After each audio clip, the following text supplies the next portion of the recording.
Bonjour et bienvenue à toi dans cette vidéo. Aujourd'hui, on se retrouve dans cette magnifique cuisine depuis laquelle j'ai le plaisir de te proposer et de te partager 3 recettes d'oignons rouges marinés et fermentés. Alors les recettes que nous allons réaliser ensemble aujourd'hui sont rapides, pratiques et surtout délicieuses. Non seulement elles te permettront de conserver tes oignons rouges pour de longues voire de très longues périodes et d'avoir ainsi des condiments prêts à l'emploi toujours à ta disposition quand tu le souhaites, mais au-delà de ça, ces recettes d'oignons rouges marinés et fermentés représentent de véritables super aliments. La technique de conservation que nous allons utiliser aujourd'hui va augmenter la biodisponibilité de nos oignons rouges. Concrètement, cela veut dire qu'on va faciliter en quelque sorte le travail de notre organisme et que celui-ci va pouvoir mieux absorber et utiliser les nutriments présents dans les aliments. En ce qui concerne nos oignons rouges, ce sont de véritables mines d'or de nutriments. On peut parler de la vitamine C, mais aussi des polyphénols tels que la quercétine, des fibres, aussi du soufre. Alors, grâce au processus de fermentation, on va vraiment avoir un ajout massif aussi de probiotiques. Et puis, comme vous allez le voir à la fin de cette vidéo, la troisième recette que je vais partager va avoir une dimension beaucoup plus anti-inflammatoire, car j'associerai aux oignons rouges des épices et des aromates spécifiques pour obtenir finalement un véritable complément alimentaire naturel. Les 3 recettes que je vais vous partager donc aujourd'hui représentent un excellent moyen de faire le plein de nutriments tout en se régalant. Si ce n'est pas encore fait, pensez à vous abonner et puis à activer la cloche des notifications pour ne pas manquer les prochaines vidéos. Pour nos 3 recettes d'aujourd'hui, eh bien, nous avons véritablement besoin que de 3 ingrédients. En fait, ce sont ces 3 ingrédients qui vont constituer la base de nos 3 recettes. Et puis, le reste, ça va être plutôt des aromates, des épices, des saveurs, des parfums que nous allons ajouter à ces ingrédients de base. Pour les ingrédients de base, eh bien, rien de plus simple. Des oignons rouges, évidemment, de l'eau et du sel. C'est parti, on passe en cuisine. Et on commence tout de suite par éplucher les oignons. Alors dans un premier lieu, je retire comme je peux la couche superficielle avec mes doigts, et puis je découpe la partie supérieure ainsi que la partie inférieure de mon oignon avec mon couteau d'office. Il ne me reste plus qu'à faire une incision sur toute la longueur de mon oignon et de retirer la peau de l'oignon avec la pointe de mon couteau. Alors évidemment, chacun sa technique. Moi, je vous partage aujourd'hui celle que j'utilise depuis des années. Une autre alternative consiste à couper en deux dans le sens de la longueur l'oignon et puis d'ôter la peau comme précédemment. Lorsque nos oignons sont épluchés, on peut à présent attaquer la découpe. Ici aussi, c'est au choix. Soit on travaille avec un couteau et on émince plus ou moins finement les oignons, ou bien alors on se sert de la mandoline. Personnellement, j'aime beaucoup la mandoline car celle-ci permet d'obtenir un résultat constant et précis. Attention à vos doigts si vous n'êtes pas familier avec la mandoline. Dès que vous le pouvez, positionnez votre main bien à plat pour sécuriser la prise. Quand les oignons sont découpés, on peut les répartir dans nos bocaux. On va éviter de trop tasser ou de trop remplir les bocaux. Alors pour ces 3 recettes, on veut préserver la texture et aussi laisser un peu de place pour les épices et les aromates. Donc on remplit les pots en allant jusqu'à 1 cm du bord, en laissant 1 cm d'espace et surtout sans trop tasser. Voilà, on peut maintenant compléter notre première recette d'oignons rouges marinés. On va ajouter 2 belles cuillères à soupe de baies roses. Alors vous allez voir, les baies roses sont incroyables après la période de fermentation. Elles développent vraiment des nouvelles saveurs qui sont délicieuses. Alors on ajoute aussi 1 cuillère à soupe de moutarde qui va amener, elle, du caractère et de la puissance à cette première recette.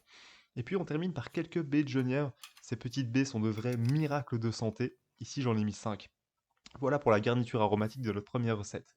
On passe dès à présent à la recette numéro 2. Alors pour celle-ci, j'ai voulu rester simple et efficace. On va associer aux oignons rouges un seul et unique ingrédient, les piments. Alors aujourd'hui, j'ai sélectionné des piments de type jalapeños. L'idée, c'est vraiment d'obtenir à l'arrivée un condiment subtilement piquant, mais assez puissant. En fait, à l'arrivée, on va obtenir un condiment qu'on va pouvoir servir en guise de sauce piquante ou un condiment bien relevé qu'on va pouvoir ajouter en note finale dans un gazpacho ou encore même dans une soupe chaude, pourquoi pas. Voilà, oignons rouges et piments pour cette deuxième recette, c'est aussi simple que ça. Pour la troisième recette, par contre, on va ajouter différents ingrédients, comme je vous l'avais annoncé, des ingrédients particulièrement anti-inflammatoires. On démarre avec l'ail. Alors moi, l'ail en fermentation, j'adore ça. D'ailleurs, j'ai consacré une vidéo entière sur comment fermenter de l'ail. Alors même si la meilleure période pour fermenter de l'ail se situe à la saison de l'ail nouveau, on peut tout à fait fermenter de l'ail vieilli ou de l'ail sec. Ici, j'en ai rajouté 5 belles gousses. J'ai pour habitude de dire que l'ail perd tous ses défauts en fermentation, tout en conservant tous ses bienfaits et toutes ses qualités. Pour cette troisième recette, on va ajouter aussi la star des ingrédients anti-inflammatoires. Je parle évidemment du curcuma. Je l'ai choisi sous forme fraîche aujourd'hui, donc je vais éplucher d'abord mon curcuma à l'aide d'une petite cuillère à café comme ceci, et puis je vais simplement venir l'émincer en fines tranches au couteau. Alors attention aux taches sur les vêtements avec le curcuma, n'oubliez pas votre tablier. Autre ingrédient qui complète notre festival d'ingrédients anti-inflammatoires, le gingembre. Le gingembre, pareil que le curcuma, on va venir l'éplucher à la petite cuillère et puis on le tranche finement.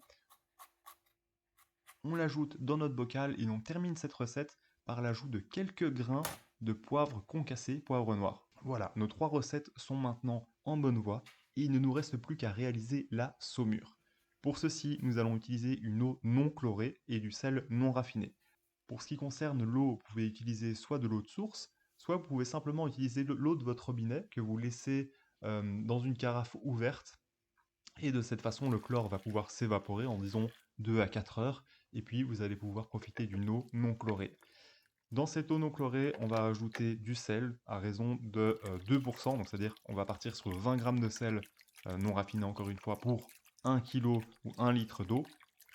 Et pour faciliter la dissolution du sel, moi j'ai tendance à faire tiédir, voire chauffer un petit peu d'eau, disons un dixième, dans lequel vous pouvez dissoudre votre sel et puis vous rajoutez l'eau restante, c'est-à-dire les 9 dixièmes restants pour compléter votre litre d'eau. Attention toutefois à ne pas verser la saumure chaude sur vos aliments que vous allez fermenter car vous allez détruire une grande partie des probiotiques. Donc on attend évidemment que la saumure descende en dessous des 40 degrés.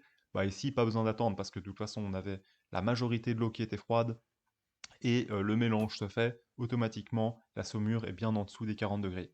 Donc il ne nous reste plus qu'à verser la saumure sur nos 3 préparations. Encore une fois, on va laisser un petit espace sur le dessus, c'est-à-dire qu'on va remplir nos conserves jusqu'à 1 cm du bord. Et puis, on peut dès à présent fermer nos 3 recettes d'oignons marinés et fermentés.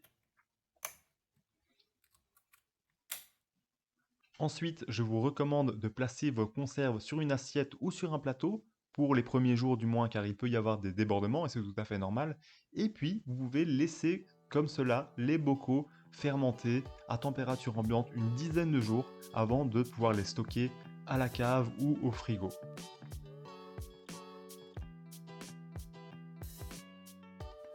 J'espère que cette recette vous plaira, je compte sur vous pour me donner votre avis sur ce nouveau style de vidéo. Et puis je vous dis à très bientôt pour une prochaine vidéo.